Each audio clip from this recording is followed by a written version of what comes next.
Thank you all for attending the 14th International Stress and Behavior Society Conference in beautiful Miami Beach.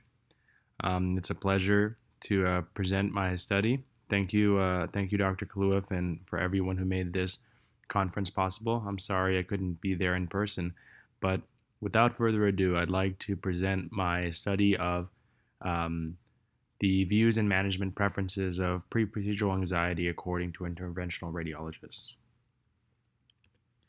So, for those who don't know, interventional radiology involves the use of diagnostic imaging and image guided therapeutic procedures. These are minimally invasive and involve the use of these new technologies and imaging modalities. IR is the newest medical specialty in the United States after its approval in 2012. So now the interventional radiology specialty will have its own residency program that's separate from diagnostic radiology. So after completing 4 years of medical school, you can enter interventional radiology residency training, which will be a 6-year residency program. So most patients that undergo these interventions will experience some degree of anxiety, moderate anxiety as a result.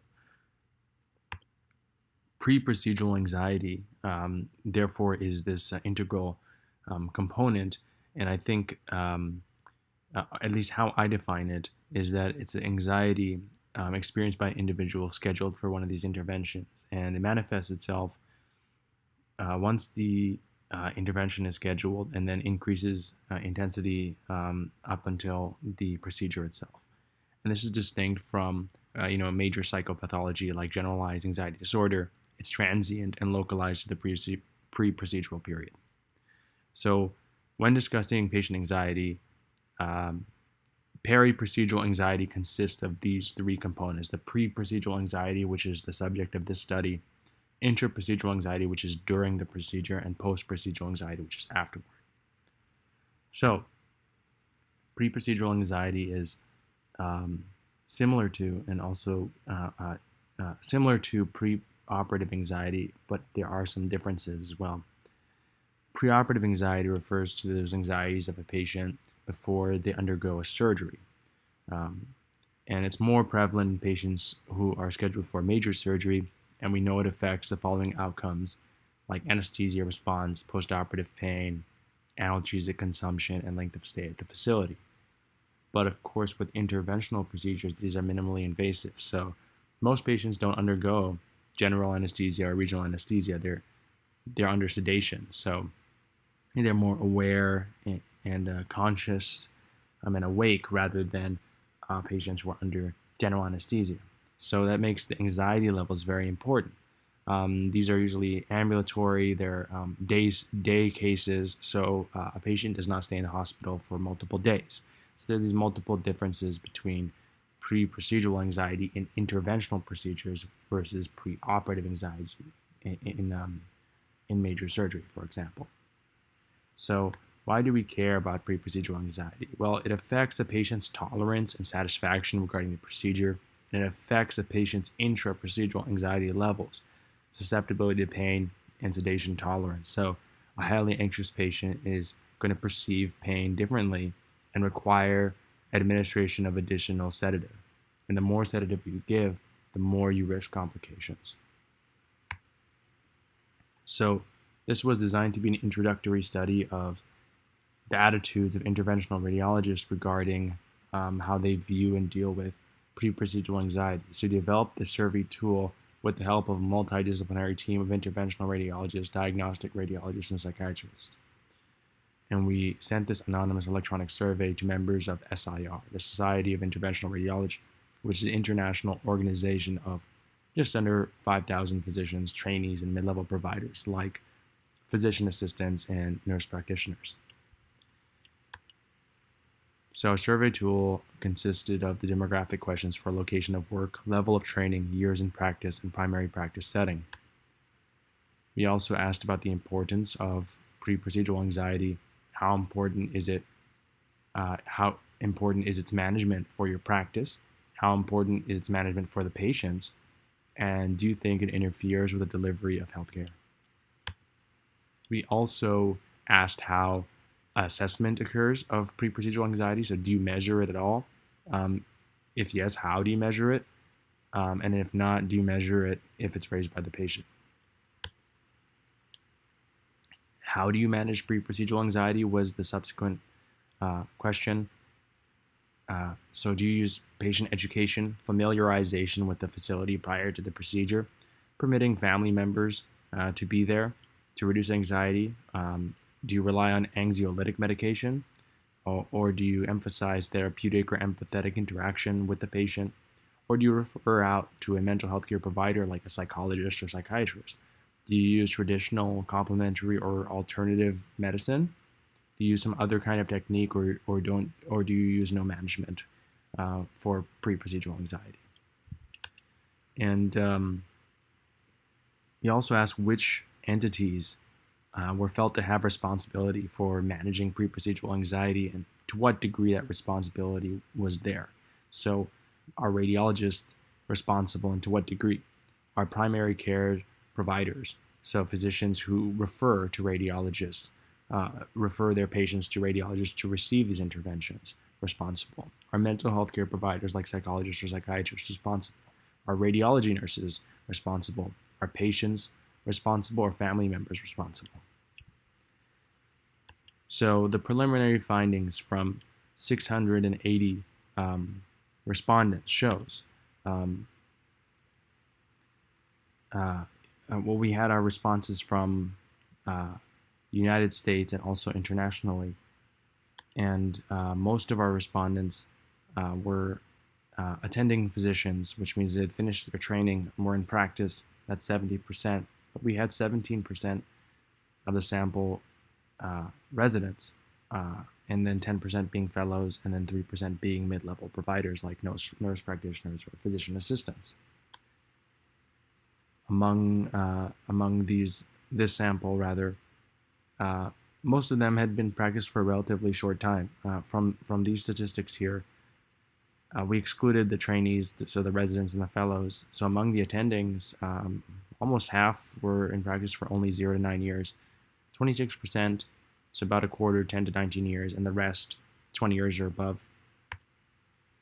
And most were in private practice or academic practice, with just under half being in private practice, 30% in academic practice, and the remaining in hybrid practice, which is academic and private, outpatient facility, working in a government or military facility, or in another practice setting. Among the respondents, the majority, so about 88%, felt that managing preoperative, or rather pre-procedural anxiety, was somewhat to very important. And nearly all felt that it was important for the patient, with 69% saying that it was very important for the patient to manage pre-procedural anxiety. And finally, the majority also felt that it interfered with the delivery of healthcare.